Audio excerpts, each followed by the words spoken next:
राजपूत। चलिए अब रुख कर लेते हैं 16 आने खबर का। कन्नौज रेप केस से बड़ी जुड़ी हुई एक खबर आ रही है। किशोरी का सौदा करने वाली बुआ अब गिरफ्तार कर ली गई है। आरोपी बुआ को पुलिस ने जेल भेज दिया है। बड़ी खबर, आरोपी बुआ को 14 दिन की न्यायिक हिरासत में भेजा गया है। नवाब सिंह यादव की जमानत अर्जी भी अब खारिज कर दी गई है। बड़ी खबर इस वक्त की, रेप की धारा बढ़ाने के बाद से ये जमानत खारिज की गई है। आरोपी बुआ को भी फिलहाल पुलिस ने जेल भेज दिया है। इसके साथ साथ जो नवाब सिंह यादव की जमानत अर्जी दी गई थी उसे भी खारिज कर दिया गया है। बता दें कि रेप की जब धाराएं बढ़ाई गई थी उसके बाद से ये जमानत अर्जी दी गई थी, जो कि अब खारिज कर दी गई है। बेहद बड़ी खबर इस वक्त ही आपको बता रहे हैं। आरोपी बुआ को भी जेल भेज दिया गया है और आरोपी बुआ को 14 दिन की न्यायिक हिरासत में भेजा गया है।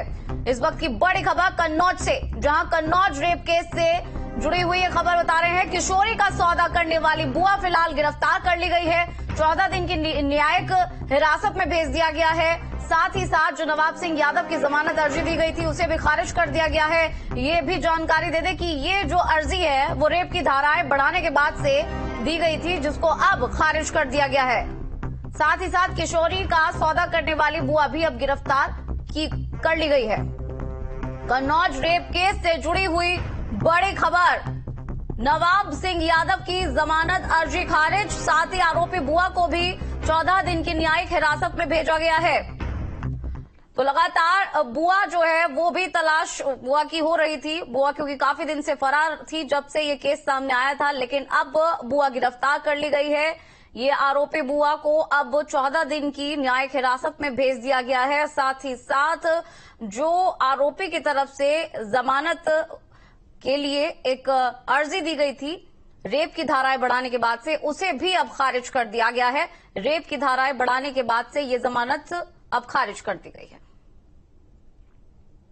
दरअसल ये जमानत याचिका पहले दायर की गई थी, जो शुरू की धाराएं थी उनके अंतर्गत थी। जुडिशियल रिमांड था, उसमें धाराओं का परिवर्तन हो गया है, इसलिए ये जो जमानत याचिका थी वो इन्फेक्शुअस हो जाने के कारण उनके अधिवक्ता ने बल न देने के कारण वो निरस्त हो गई है। तो इसी मामले में पीड़िता की बुआ को कोतवाली पुलिस आज पकड़ करके न्यायालय में उनके द्वारा गिरफ्तार करके न्यायालय में पेश किया गया था। सारे प्रपत्र पुलिस के द्वारा प्रस्तुत किए गए और प्रपत्रों का अवलोकन करने के बाद पर्याप्त साक्ष्य पाते हुए न्यायालय ने उनको अवरक्षा में लेकर के 14 दिन की police custody remand, judicial remand, न्यायिक अवरक्षा रिमांड में जिला जेल अनौगी भेजी। बड़ी खबर मऊ से, जहां गार्ड की